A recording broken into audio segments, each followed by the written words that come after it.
தான் என்று பார்க்கிறோம். ஹல்லேலூயா, ஹல்லேலூயா. இஸ்ராயேல் மக்கள் இரவில் வழி தெரியாமல் இருட்டில் அலையும் போது அவர்களுக்கு நெருப்பு தூணில் வெளிச்சத்தில் வழிகாட்டிய கடவுள் இதோ நம் மத்தியில நமக்கு வழிகாட்டும்படியாய் இந்த நெருப்பு வடிவில் ஆண்டவருடைய பிரசன்னத்தை நாம் பார்க்கிறோம். இந்த நெருப்பை ஆண்டவர் ஆசீர்வதித்து புனிதப்படுத்துவாராக. ஆண்டவராகிய கடவுள் தாமே இந்த நெருப்பின் ஆற்றலால் தீமைகளை தீக்கிரையாக்கி சாத்தானின் ஆட்சியை அழித்தொழித்து நன்மைகளையும் நலன்களையும் நமக்கு நிறைவாய் தருவாராக.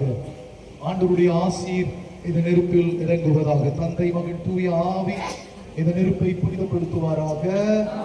ஆமென். பொழிந்திடும் வல்லமை, உன்னதத்தின் வல்லமை, ஆவியின் வல்லமை, அக்கினியின் வல்லமை. பொழிந்திடும் வல்லமை, உன்னதத்தின் வல்லமை, ஆவியின் வல்லமை,